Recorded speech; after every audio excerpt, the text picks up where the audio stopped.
called out on a call this afternoon, so he won't be able to attend.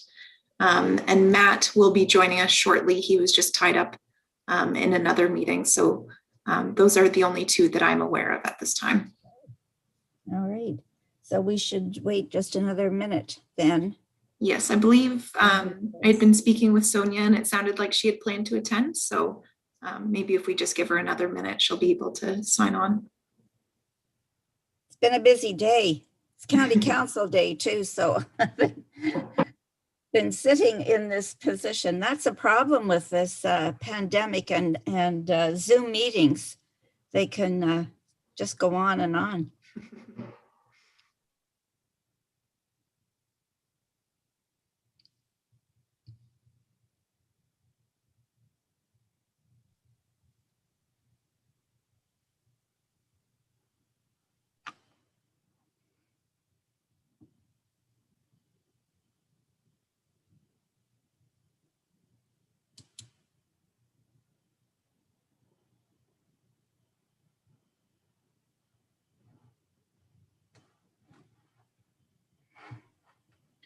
Does anyone know how to get out of safe driving mode? All of a sudden, Zoom put me in safe driving mode and I can't see anybody.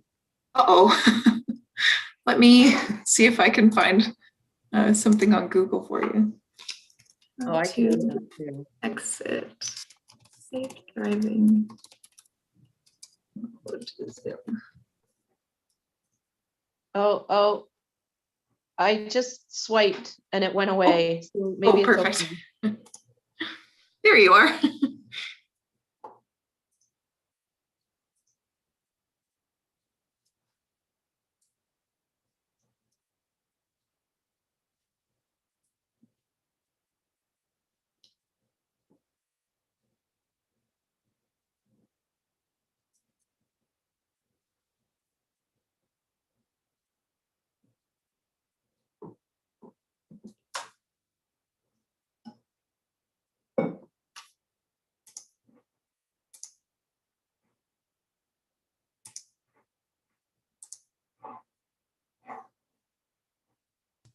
Oh, can't hear me.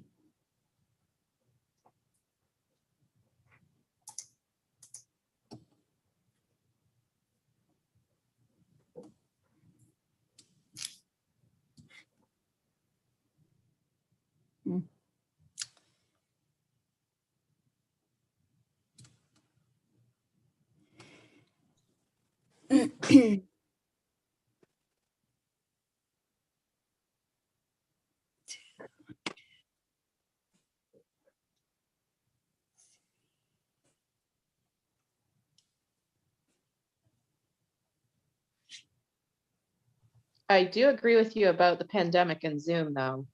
Like you just kind of roll from one meeting to another. And when you're in an office setting, you at least get up and stretch your legs usually between Right. meetings. Can grab a coffee or a glass of water as you're going into the next one. Yeah. Yeah. Leads us into a sedentary life. Not good. Wouldn't you say, Sarah? We got to get up and move about.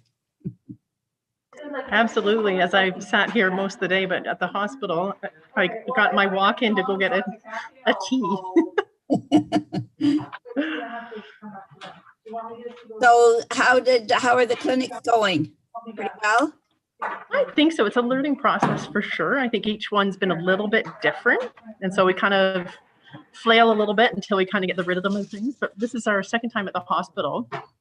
Well, actually, it would be our fourth trip here, but the second time here, and it went really smoothly, and we were able to get some extra doses into some other folks. So we got some inpatients done as well, which is really good. And then it sounds like things are ramping up with a bunch of other clinics scheduled for next week, and then all kinds of new plans coming down the road. So it's busy.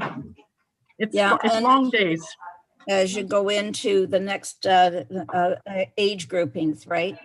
Yeah, and that's even bigger, right? That's I think our biggest one, that 60 age group is I think the largest population that we've got, 60 to 75. So it'll be on many clinics, I think. But hopefully by then they'll have some other, like, I don't know when the pharmacies will be coming on and doctors, and I think there's talks about the grocery stores as well.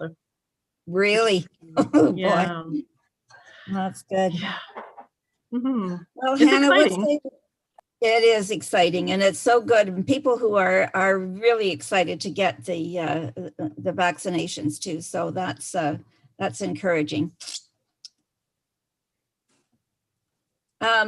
Shall we move on, Hannah? And if we have Sonia, we're waiting for, and Deborah. We haven't heard from Deborah Inspector Anderson either. Correct. Okay. So right now we don't technically have quorum. We would need one more. So if we do move forward, it would have to be kind of in an unofficial capacity just for discussion, and we would have to defer any kind of decision making for the minutes and whatnot to the next meeting. Understood. I just hate to waste people's time here. Are there many decisions to be made today, or are there things that No. we can kind of go through? No. Or Yeah, most of it Okay. was for discussion, so we should be safe in that regard if you wanted to. okay. Well, it is 3:07 by my clock, so I think in that vein, then we will call this meeting to order. And note that we do not have quorum at the moment, but perhaps one or two others will join us as they are available. And I will call this meeting to order then with a request for that you join me in a moment of reflection.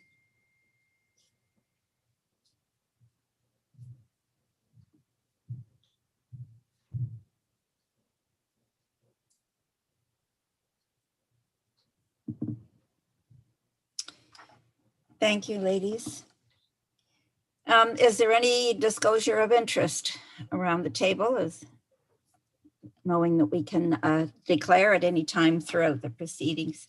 Seeing none, we will move on. We don't have any public presentations or anyone joining us with deputations on any of the agenda items. Now, we can't even do an approval of minutes because we don't have a quorum. So I think perhaps can we move right into item 6.1, the consultation summary of comments. Hannah, that will be over to you to enlighten us all as to what you've been doing, and it's been a lot since we last met. So thank you all for joining us, and Hannah, the floor is yours at the moment. Thank you, Mayor.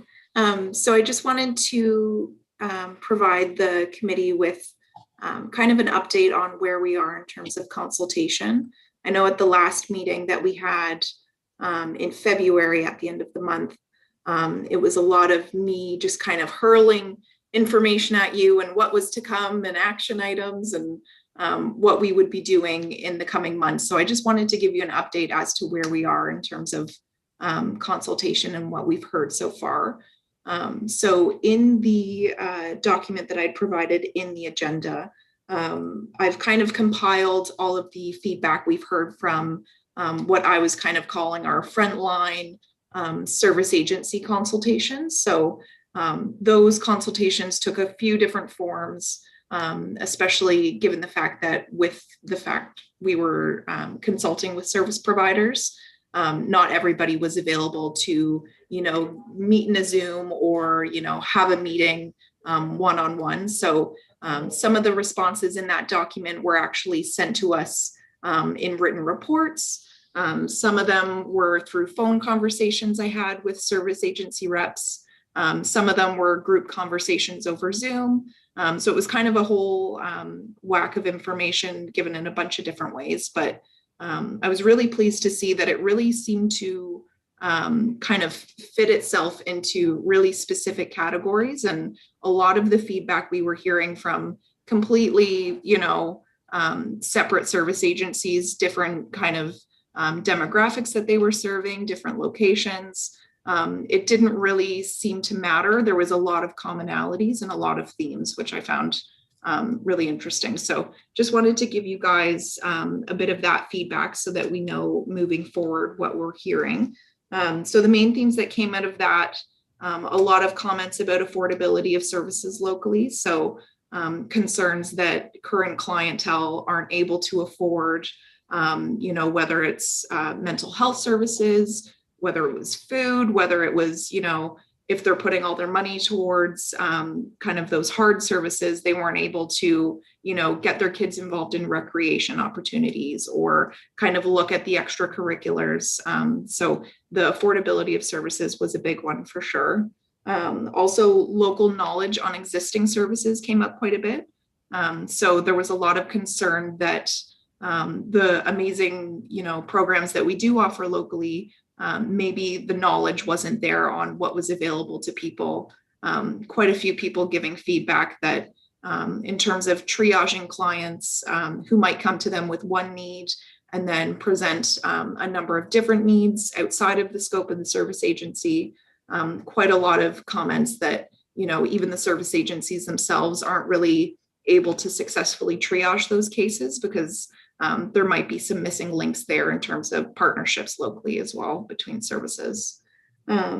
Also, a need for community space was a big one. So whether it was people working with certain demographics or whether they were actually looking for community space for their own services. So what I mean by that is quite a few service agencies were telling us that they would love kind of a satellite location in Meaford where they could bring in a whole bunch of different services to meet out of that one location and kind of serve our residents. A lot of people also commenting that in terms of communal space for youth groups, as well as senior groups as well, there was a feeling that there's not really a hub or a space in Meaford right now where these groups can kind of go and relax and enjoy themselves and kind of do those more enrichment-based activities or clubs, for example. Networking and partnerships were also touched on quite a bit in the feedback. So a lot of people mentioning again that they felt we could really strengthen in Meaford specifically the partnerships and networking that were ongoing. Lots of great services existing already, but maybe we need to find a way to kind of bridge some gaps and make sure that everybody is aware of what other agencies are doing. There was some really interesting feedback there in particular about how, a lot of our service agencies might be based out of Owen Sound or Collingwood or other kind of more urban hubs. And a lot of interesting points came out of that, the service agencies themselves, when they're offering these satellite services here in Meaford, they might not know how to serve their Meaford clientele best, only because with their office being located in Owen Sound or Collingwood, they're not really aware of, if there's a clinic going on at the library next week in Meaford, that their clients might kind of benefit from or what have you. So there was a lot of discussion about how we could kind of bridge that gap between out of town services and satellite locations as well. And then lots of talking about how we can begin to champion local programs locally. So, we have great programs here.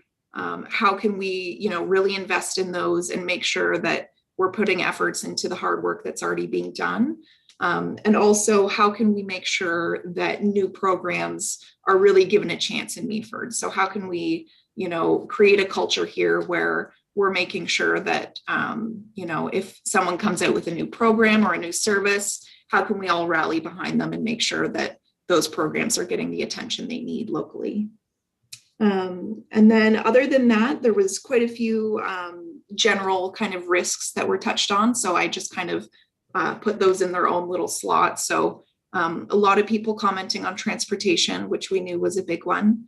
A lot of people commenting on housing as well. Both affordable and attainable housing was a really common piece of feedback that we got. And then other than that, really looking at how we can help the youth in particular.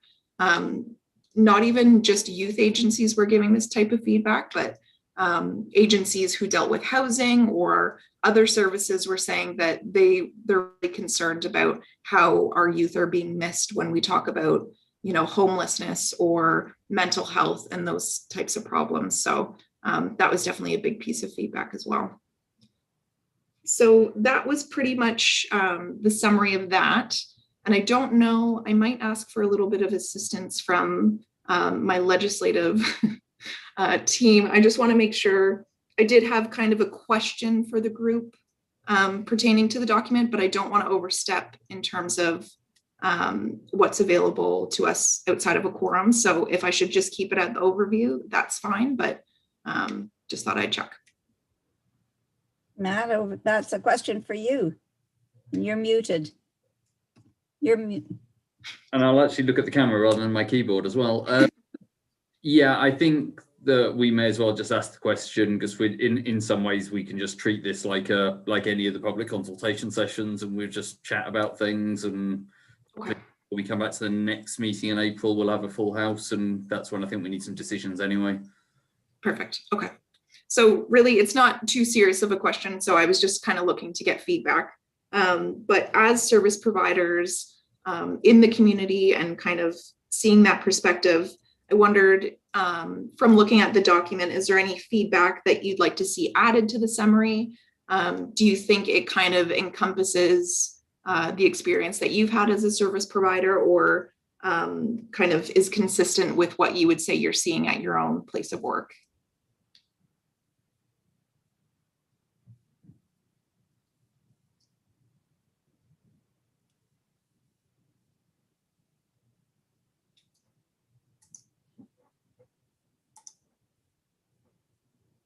Anybody?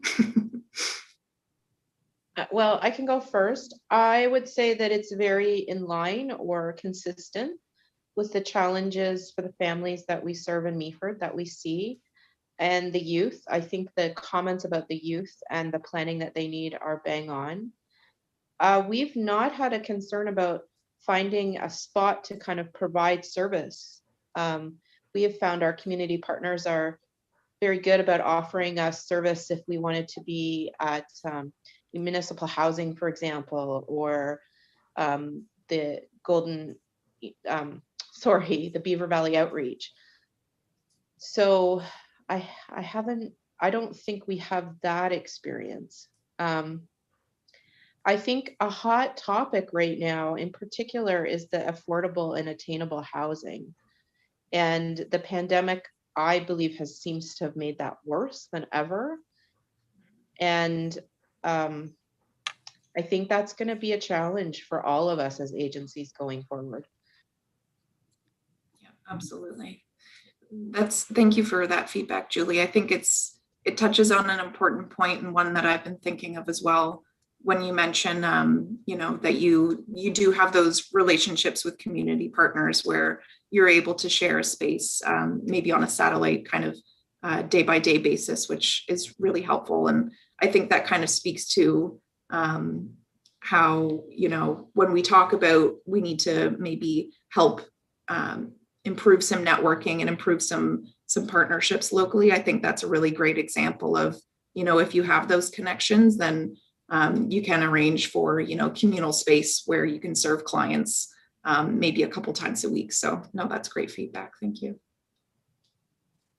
I think I would echo what Julie was saying. I think, you know, there has been space provided by different partners, and especially with the county housing village, that there's a little resource center there. I think what I see is more the group space to host more casual meetings that's affordable. I think Meaford Hall offers a great spot. And then outside of that, I think there's the arena, but I think the cost can be challenging for some people. And then if you're looking at either seniors groups or even sort of the knitting groups, for them to be able to afford whatever it is for their fee, it can be hard. And there really isn't any spot for youth to hang out. And I think that's, I mean, from even just like a cool little coffee shop for them, you know, where they're gathering is at Tim Hortons, and it's outside. And sure, there's some challenges with COVID right now, but I think, you know, moving forward, you probably identified that there's just a need for something for the youth to do and a place to call their own.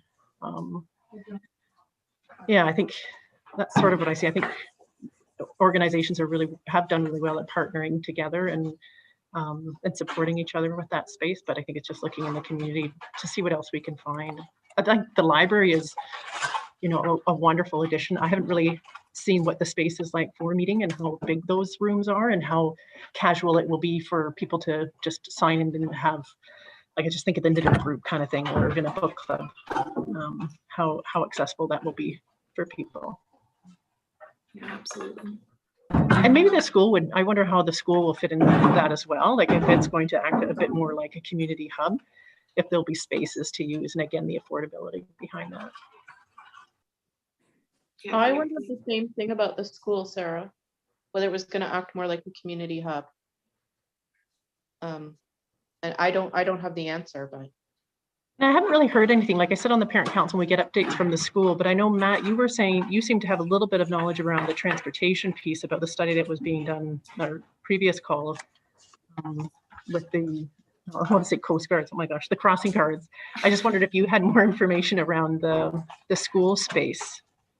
No, not really. I think we're kind of waiting to see as well. I know, and Barb might be able to sort of speak to more of this. I know we had some conversations with the school board when the plans for the school were being done about how much of a community hub and shared space and things, and for all sorts of reasons we didn't get there.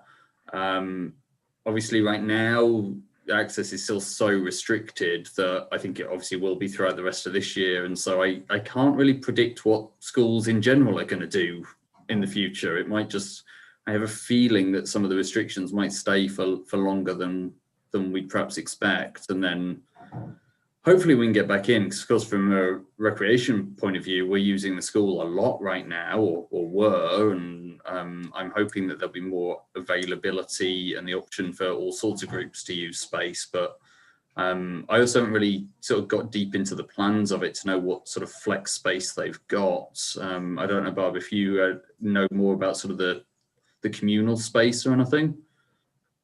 No, unfortunately, COVID has thrown a wrench into everything, and that included, I think, in terms of if there were any designs to have those kinds of opportunity for communal use of the school space after hours. I mean, I know previous to this and the discussions we had, there was always challenges for janitorial services and keeping the school open, and the traditional challenges that were there. And of course, it's even worse now, I guess, with the assemblies that are curtailed in numbers.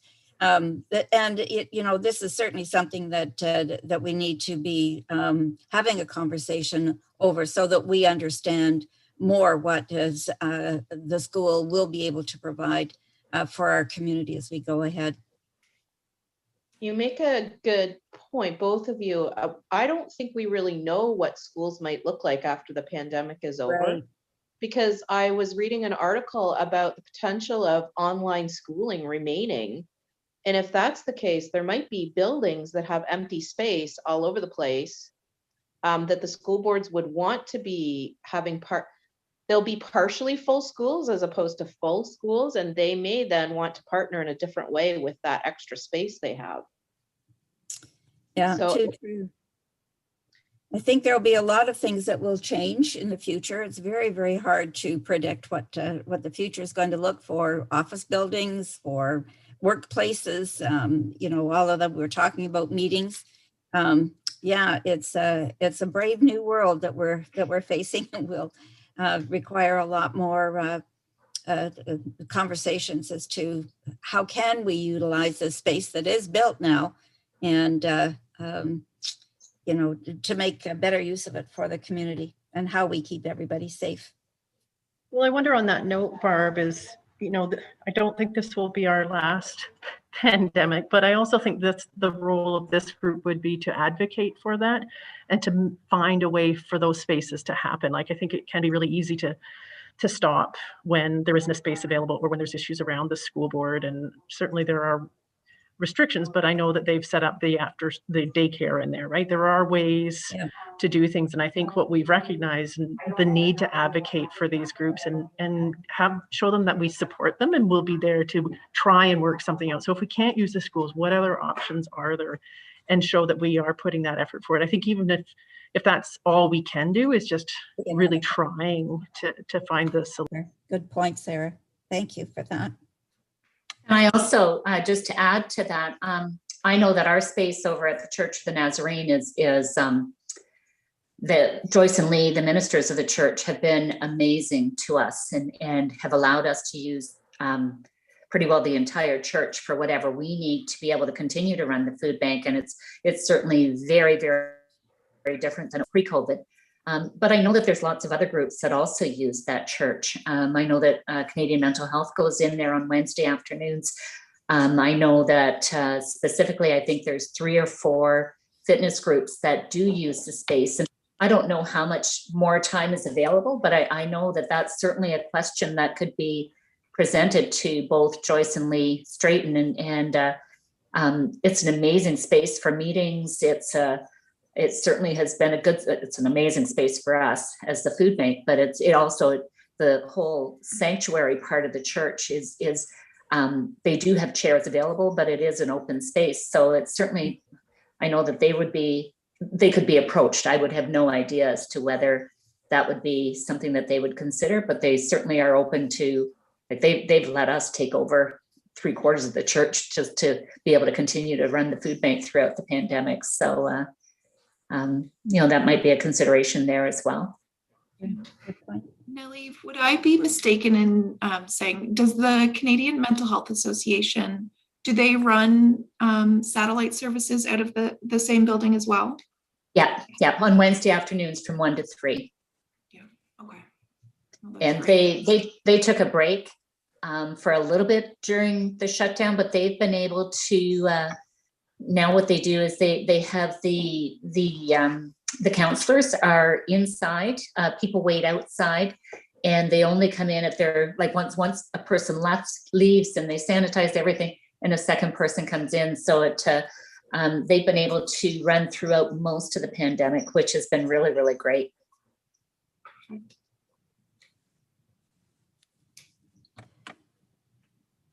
Great.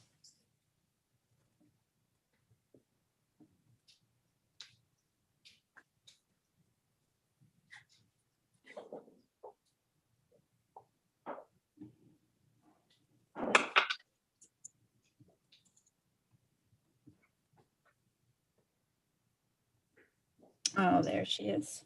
Thought we'd lost you there for a minute, Julie. Oh, I had a message flip up I used my phone and then a message came up and then the whole thing went away. Oh. The joys of technology. Wonderful when it works. Anything to add then to Hannah's question?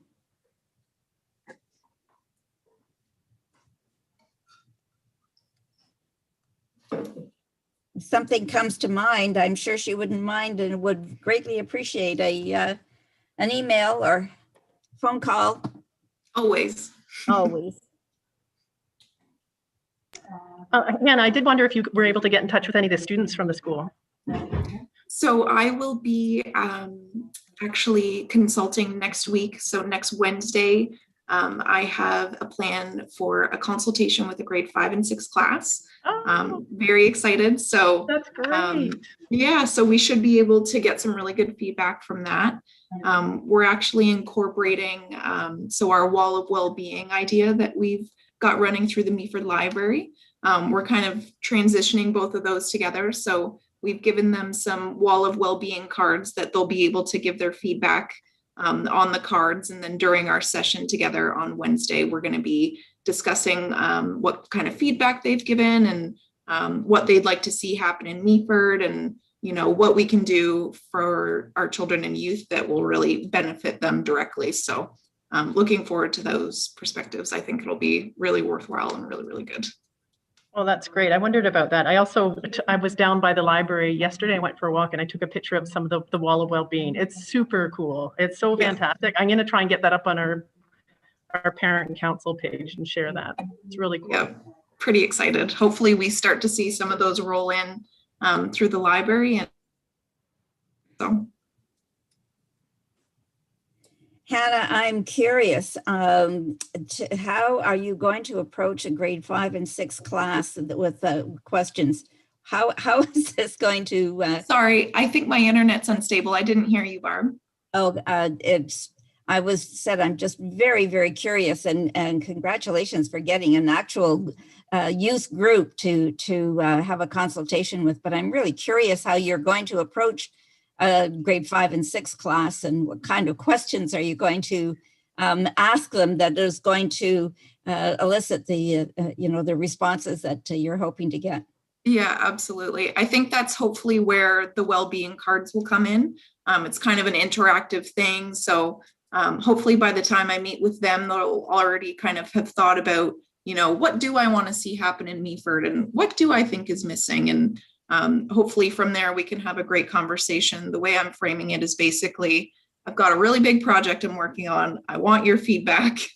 And depending on the feedback we get, we can include that in the plan and hopefully someday see some of this come to light in Meaford. So just really framing it as, how can we make your hometown experience better?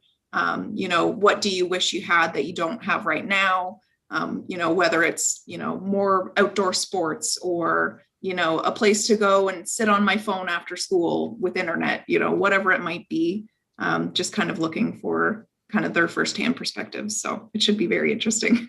Good for you. And Hannah, just to add to that, I taught for 20 years, and just so you know, kids love to talk about themselves and what they want. So you'll do great. They'll love you.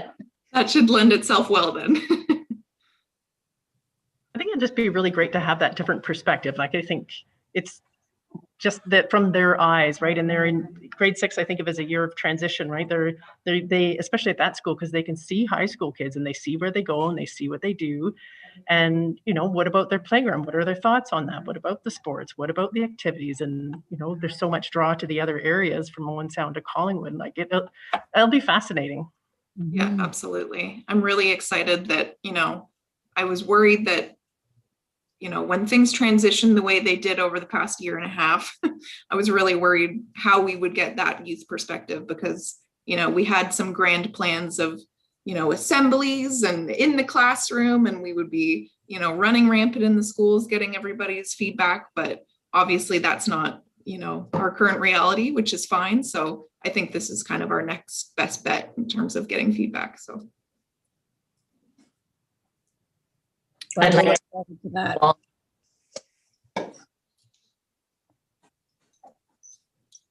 So did you want to move on then into the action items discussion, Hannah? Yeah, sure. So again, just kind of for your info and for a little bit of discussion, I had compiled some examples from completed well-being plans. So I know it can kind of be difficult to visualize when we talk about the plan and we talk about, the purpose of the plan is to propose these action items that are really going to, speak to our 5 areas of focus. It can be kind of difficult to visualize what it is those action items actually are. So I provided some examples just kind of for your reference. And if you guys want to review those, my thoughts are that by our April meeting, so next month, I really hope to kind of have a rough list together for you that we can kind of pick through one by one and say, so when we start off with, mental health and addictions, here's 10 action items. Do we think they're plausible? Do we think, this is what people want? Do you think, we can actually make this happen with the resources and the money and the funding that we've got? So just kind of looking at starting a discussion right now in terms of those action items. So I guess my only question, based on the examples that we've given and the feedback that we've heard from the service agencies, I just didn't know before we come to you with that list next month, if there had been anything kind of rolling around in your own head of, well, maybe, I saw this kind of cool program, or, this idea from, whether it's a different service agency or a different town or what have you. And I just kind of wondered if there's anything that you've been thinking about yourselves in terms of what kind of action items we could bring forward. Because if so, I'd love to include those in the list for review next month for sure.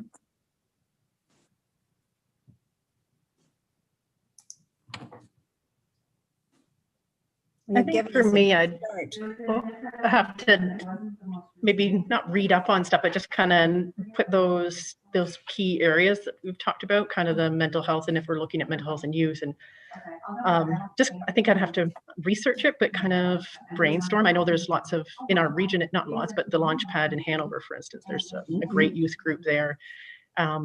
Even the Canadian government has a great youth council program, right? And so I have some ideas around that, but I think I'd have to think a little bit more. No worries. Not in at that all. place right now. Yep. No, absolutely.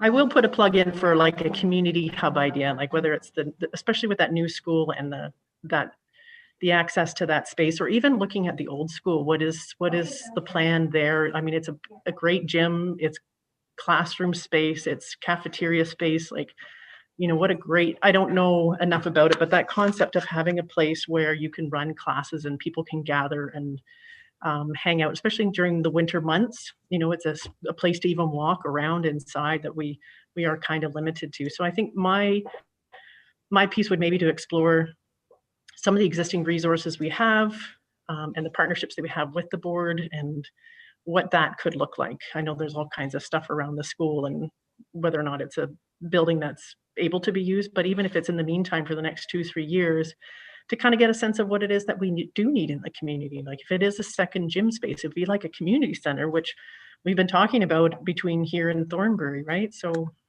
I don't know, that's my plug. That's great, thank you. Hannah, I guess something that's really become quite an issue for us at the food bank has been over this past, I'm going to say past 2 months especially, has been, for lack of better words, crime prevention. We've had some fairly serious harassment things going on with clients and our volunteers and our staff, which has led to arrests. It's been really, really tough. It's been really, really hard. And so I think as far as crime prevention, I just feel that our clients are so vulnerable. Their lifestyles are so vulnerable that crime is just seems, and I don't want to minimalize it, but it seems that it's part of their life. And I think part of it is mental health issues. I think it's just, they get into so many of our clients are in a routine, and that's just the only routine they know, the only routine that like they don't stretch out from themselves. But I don't know, I read the crime prevention initiatives, and I think it's in my mind, and it's because it's the clients, the food bank clients are the ones that I have the most contact with. But there are a lot of police issues with our clients. And I think that is a real, it's been a real concern for us over the past couple of months, especially. And I think COVID has something to do with that, but I also think it is an ongoing thing. I think it's just really coming to light just that little bit more right now than it has in the past. And so like that's certainly an area that I think, I don't know what the answers are, but it's certainly been very, very prevalent for us over this past 2 months. Yeah, absolutely. And I think it's interesting when we think about action items, you know, the plan framework that we've been given speaks a lot to, you know, we want to look at prevention, but we also want to look at, you know, kind of upstream effects. So how can we, you know, impact, you know, issues of crime by, you know, maybe we invest more in social programs where, you know, maybe we look at-risk youth and how we can kind of give them some better self-esteem or some tools for, you know, setting them on the right path. And I think that would be a really interesting example of, you know, as you said, it's hard to know what the answer is when it's so, kind of ingrained and kind of a part of their daily life. So I think that's really interesting. Yeah. And I don't know, Julie, if you might be familiar with this. I sat on, it was like at the resource hub at Vic Village, and it has a series of providers there. And one of them was the YMCA, and Big Brothers was there. And they were running a program through Georgian College. And there was a resident in Vic Village who went and attended it. And it was basically a way to go to school. And I think it was covered, and she got a bunch of certificates. And I think one of them was like her servers, and I can't remember some other things. And, you know, she went through this process of being supported through that and being, I don't even want to say believed in. I think it was kind of the words that she would choose. And it was a very emotional conversation that we had with her, because she was telling us about how it changed her life, having somebody who, one, having that opportunity, but also having somebody who believed that she could do it, and that she wasn't kind of put in this pigeonhole, but also that she recognized that she was in that, what Nellie was speaking about, in that environment of where it's kind of perpetuated, right? It's what everybody's doing. It's kind of that mode of thinking within that a particular community at that time. And she said it was hard to kind of push away from it, because she was having to be different than her friends were in that community. And so she was going off and becoming better, and better than they were. And so she lost friendships from that. But when she came back out of that, she began working at the resource hub, and she began getting a job and making money and feeling really good about herself. And it really did come down to having that confidence.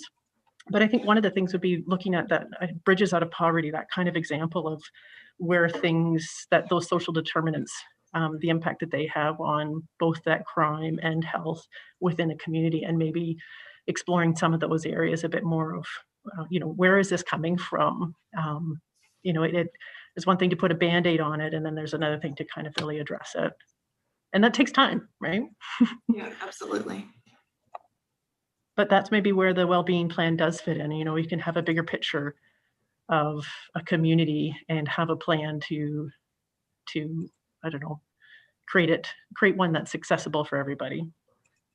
Yeah, absolutely. I think when we talk about our action items, especially when we have our discussion next month, I think I personally am really looking at, of course we want to maybe put forward some quick wins, some really, ground level stuff that we could kind of enact pretty quickly and would make a positive change and, would benefit our residents directly. But I think we also want to look at a good mix between that and, what long-term kind of goals and plans can we put in place that we can work towards. We talk about the next 4 years, even the next 10 or the next 20.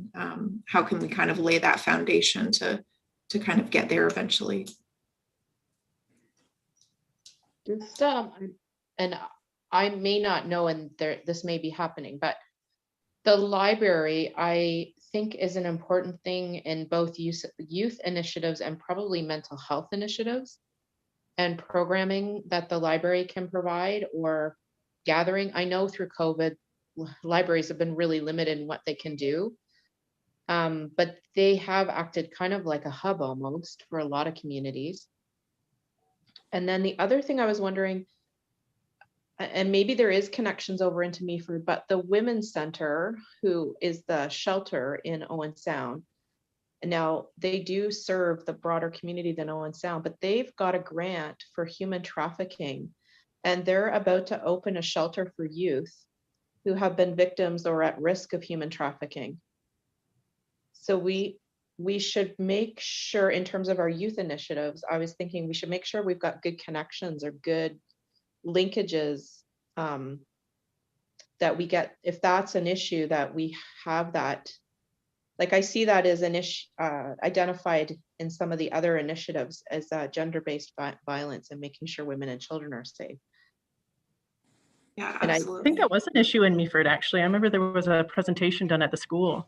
And then there was also one not too long ago, I almost think it was in the fall, of two women, was it based out of Kincardine, that did a webinar. It was actually at the same time as one of Dr. Ara's speeches or town halls, but I think Meaford had some issues with the,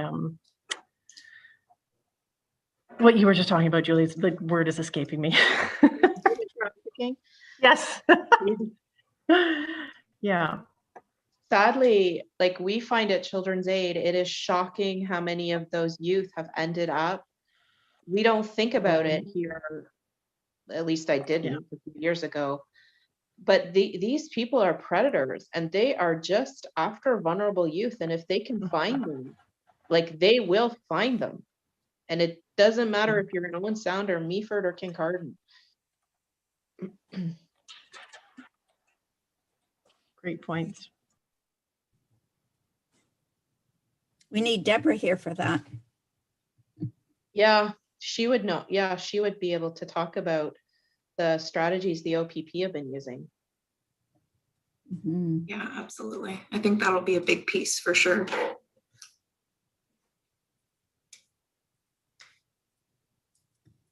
Well, that's great. Thank you. Oh, sorry. If I can just ask about of the experience, and Nellie, maybe this is, you've noticed it, if there is an increase in drug use over the last, well, year, if it has noticeably increased, opioids in particular.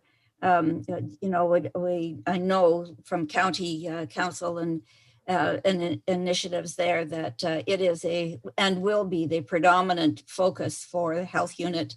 Sarah, help me out here on opioids going forward once we've come to a pause, I guess, in the pandemic. But I'm just really curious as to how much of an issue it is. Any amount is you know, worthy of concern, of course. But I'm just wondering if that has been something that has been a noticeable increase over this last year as well. And if that is something to do with increased violence and human trafficking and that kind of thing, because that seems to be a pinch point for the ability to find those young, vulnerable girls, women who can be lured into that human trafficking cycle of the use of drugs. And I'm just wondering if there's if there's a noticeable difference at this stage. There's certainly, if I can just add to the comments from my perspective, we have I would say over especially the past 6 months, we've had to call the OPP on many occasions because we didn't feel that the client was safe to go home on their own and get into a car and drive. And so that has been extremely difficult. Fortunately, the OPP have been amazing. We've had response almost immediately because we are certainly in a pretty vulnerable position too, because we're all retired women, and so to tell a person that we will not allow them to go home, that doesn't always really go over all that well. And in the 8 years prior to this, we've never had to do that. In the 8 years prior to this, I can't say that I've known of anybody who died of a drug overdose. We've had 3 in the past year, which, and 2 of them are questionable, but I know that they were also 2 that we had to call on several times for the OPP to come.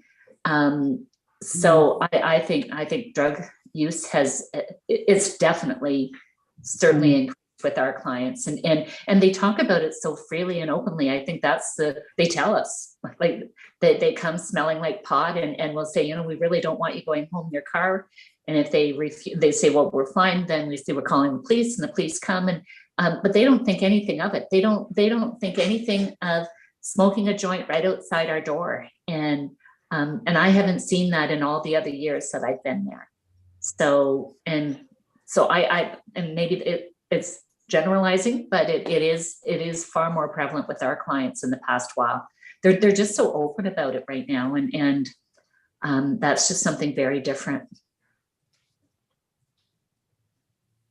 I would agree with you. Drug use has been terrible.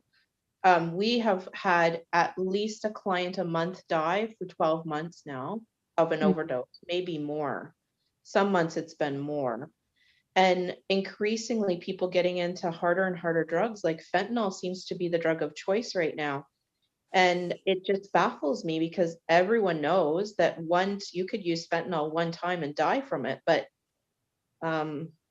it seems to happen. And we get those alerts from public health that tell us that we're in crisis, or there's been so many purple fentanyl overdoses or whatever they call it. Those seem to be increasingly frequent all the time. So the other thing that's happening in response to that is that we have quite an increase in the number of children coming into care. Parents seem to just not be coping, like their mental health, and they're coming in for drug use, but that's usually coupled with mental health problems. But I think we've admitted 25 children since January 1st. All of them have come in because of parents' drug use. And usually drug use is bad in our area, but usually it's tempered with children coming in for different reasons than that. But well, the drug use leads to criminality and other things. Yeah. I had a client tell me last Thursday night, he goes, well, it's just math. And it struck me because, like, to me, it's not just math. Like, he goes, oh, I act like this all the time because it's just math, and making it sound like it was no different than having a Pepsi. And that scares me. It scares me for the children of our clients. And I think that children of many people that come to the food bank, those children are so vulnerable anyway. And if he didn't have any, literally people don't have any inhibitions about telling us that they're high, none. And I'm hearing it almost weekly. Yeah. I would maybe just sort of pop in with a little bit of public health perspective. I don't have a lot of knowledge in that area, but I do know it does come back a lot to addictions and mental health. So I think it's important that it's not necessarily a behavior choice for a lot of people, that this is something that is very much out of their control. And I think, the conversations for addicts can be around safe injection sites. It can also be around the access or the enforcement of availability or illegal drugs. But we also need to recognize that these people, it's a disease for them, and providing that care and support, right? So I think it's a complicated one, and I do recognize that there has been an increase, globally, and certainly across Canada, and very pronounced, I think, when a lot of people have compared COVID numbers and opiate overdose numbers, and it's been a real eye opener. There is a task force in our area that I'm trying to think what it's called now. I think is it Crystal? What's the task force? Drug and alcohol. There is a drug and alcohol strategy, but there's also a task force for an opioid working group as well, right? So I think there are some resources to tap in, and again, looking at this is a way that we can advocate for that, right? And we may not be able to solve that problem, but we can certainly advocate for that resource to come in and to support it, especially when you are dealing with mixed populations and people who are in need of housing or food, and providing those additional supports for the mental health component. Again, very complicated. Yeah. Yep, definitely lots of layers.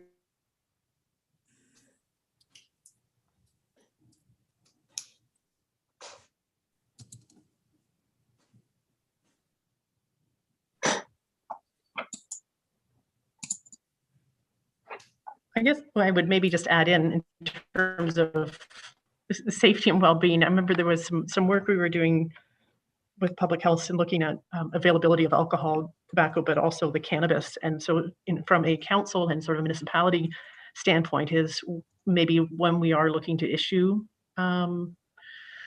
permits, or looking at that component of if there's certain areas that have a higher rates of crime or I'm trying to think of like accidents, or not accidents, I should call them fatalities in certain areas. I mean, one of the things they talk about is having zoning buffers around certain areas where things aren't available. So if a cannabis shop is located next to a grocery store, the perception of it being so close and accessible. And, what is the age limit for use? Well, to access it, when it's so close and comfortable, it can be perceived that, well, they can get it anytime. So I think looking at, is it in an area that's where it's not near a school, or if it's not near a grocery store, it's not near the library. I mean, I look at where the cannabis store is, and it's right across from the library where kids pass by, and it's not necessarily the thing that we want to show that it is legal, yes, but at the same time, I don't know if it's something that we need to put on the main street. So I think it's looking at some different aspects of what are some of the bylaws and policies around where businesses are located. If it's creating a buffer around a library, creating a buffer around a school, creating a buffer around a playground, that's my other little bit there. Thanks for that, Sarah. And that certainly is in the books now with our bylaws, that we're very, very careful about positioning requests for cannabis shops coming into the area, making sure that they are not there outside of that buffering, as you called it, which is a very good word, but we certainly don't want to see those kinds of businesses open up in areas where children are exposed for any reason. So thanks for that. We've already got that in place, thankfully. But it's always good to keep that in mind. And I know that, the issues associated with cannabis grow-ups are certainly increasing too. So over to you, Hannah. Is there anything further that you want on this one in terms of the discussion of the action items?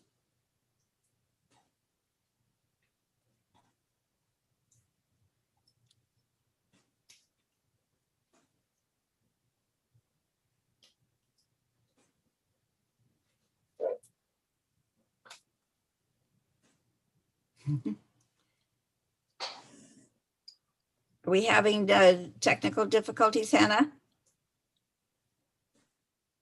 I think so. He's frozen on my screen. Oh, I'm back. Were you talking to me? I've been sitting in silence, staring at frozen faces on my screen. I'm like, oh no. We've been staring at your frozen face on our screen. Oh, good.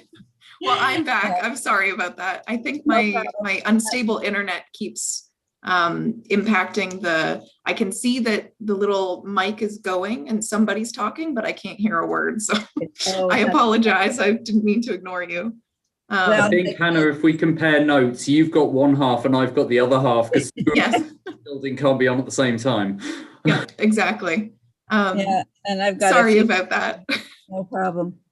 I just wonder if it's we can move on then to 7.2, the virtual consultation process. Yeah, absolutely. So again, just to give you a general overview, I just wanted to touch base and kind of provide you guys with an update on the consultation efforts that we've rolled out since the last meeting. So we have introduced our second survey. So as you'll remember, last year we released our first survey, which was kind of our big data gathering kind of effort, where we asked kind of really extensive questions. And since then, we've released our shorter 6-part survey. So this one, so far, it's been out for a couple of weeks. I think we've been promoting it maybe about a week and a half. And right now we're sitting at 108 responses. So getting some really, really good feedback through the survey, and hoping to keep that open through the next month as well, so that we can gather as much feedback as possible. Right now, I thought I'd kind of just give you a little bit of an overview of what we're seeing through the survey right now. It could certainly change as we see more responses come in, but this is just kind of how it's trending right now. So we've had over 160 comments provided within the survey, which has been great. And within the survey itself, for mental health and addictions, we're seeing lots of feedback for more programming for youth, more one-on-one confidential programming, so more clinics to help clients directly, as well as awareness campaigns. So a lot of people saying and selecting that option, saying that they'd like to see more mental health and addictions awareness locally, maybe some campaigns on addictions and that sort of thing. So kind of addressing that stigma and getting some public education efforts out as well. In terms of poverty and income, lots of feedback saying that they'd like to see more job, housing, or financial assistance efforts locally. More support for families currently is a big one, as well as more public education or promotion of what's already available locally. So people really wanting to get a grasp on what local services might be available to them if they're struggling financially. We've seen a lot of comments come through regarding OPP presence. So again, going back to the perception of safety, lots of people noting that they would like to see more in-town presence of OPP. Also, a lot of feedback regarding bylaw enforcement. So they'd like to see us explore some opportunities to kind of implement some changes locally in terms of our current bylaw enforcement and some of our policies as well. And then again, they'd like to see more public education efforts. So, you know, whether it's fraud prevention, violence prevention, some, you know, traffic, whether that's through ride programs or otherwise, they'd like to see some of those efforts come through as well. And then in terms of our youth, lots of comments and selections for more programming, whether it's in school, after school, or just recreational. They'd like to see more of a youth focus. We also had lots of people vouching for more community events that are aimed directly towards children and youth, as well as community hubs and spaces specific to youth where they can go and kind of have their own space as well. And then lastly, for seniors, again, a big push for more recreation and social programming.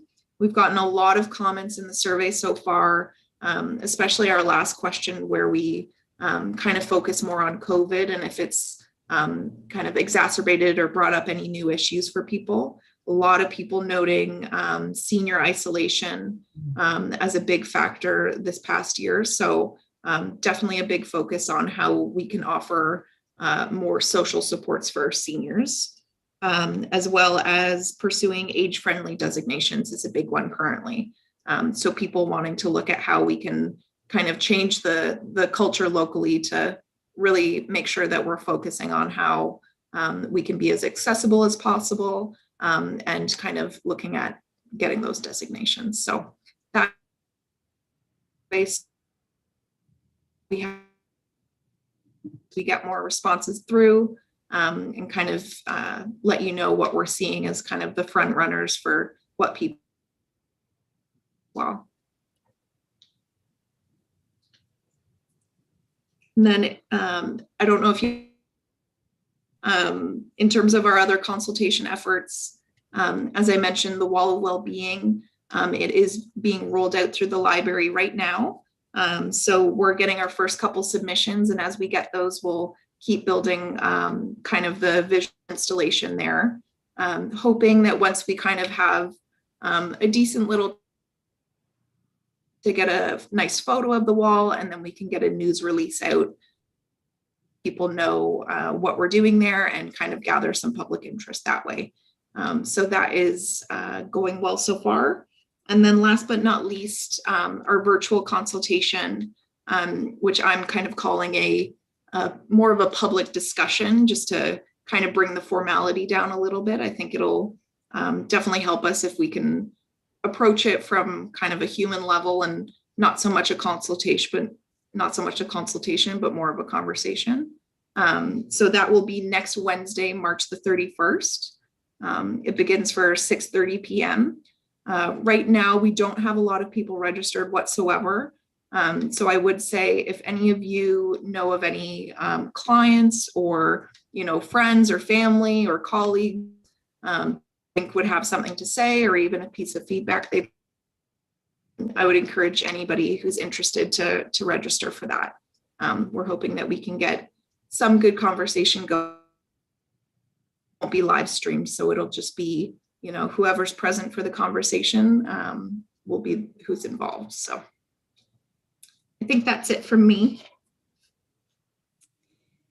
And I just wanted to add on to that, there's another survey that is in progress now. One of the concerns that we've been also involved with is the access to primary care, health care in our community. And so I belong to a joint physician recruitment and retention committee that is representative from 5 of our neighbors. So there's the town of Blue Mountains, Meaford, Grey Highlands, Clearview, and Collingwood as well involved in this. And so they're going to be putting out a survey for folks that we hope will respond to, so that we can determine a more accurate number of people in our communities that are, we call them orphan patients, but who don't have a local primary health care provider. And so to help that organization out as well, there's another survey on SurveyMonkey that will be the family physician survey. And so more information will be coming out about that. It is scheduled to start on April the 1st. And go throughout the whole month of April to April the 30th.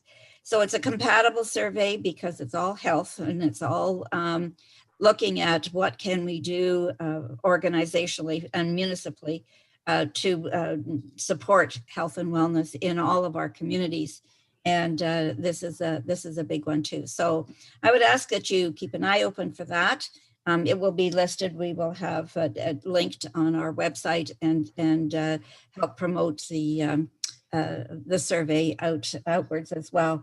And so that will all give us a better idea of what we're facing in terms of not only now, because there are a lot of folks now that we know do not have primary care access, and that's been even reinforced this past couple of weeks as we've been working on helping with the vaccination distribution.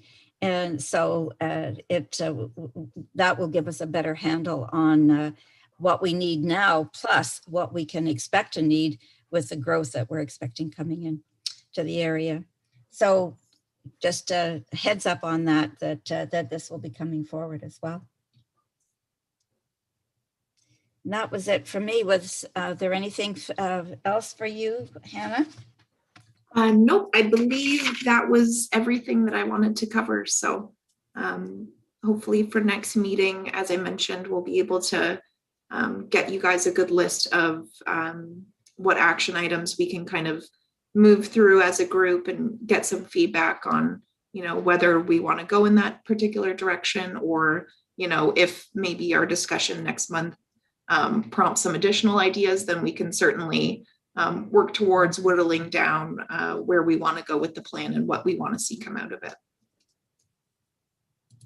Great. Well, with that, we have the next meeting then is April the 29th. And notice will be sent out. Hannah will send us out notice. And I just want to thank you ladies so much for your help, for your contribution to the conversation, and for your commitment to providing this this assistance to as we move ahead with this well-being plan, and to you, Hannah, for all the work that you're doing. I know this is you're single-handedly with Matt's assistance and prodding probably helping to drive this forward and make it happen. We're so looking forward to seeing the results and getting some actual, and we know even already as we speak, we've had issues come before council that we've been able to be putting the focus on, or I guess a visual lens through health and wellness to be making those decisions. And so this is going to be very, very valuable to council as we move ahead with programs and with the work that we have to do. So thank you all for that again and again, and we'll see you next month. And I will declare this meeting adjourned.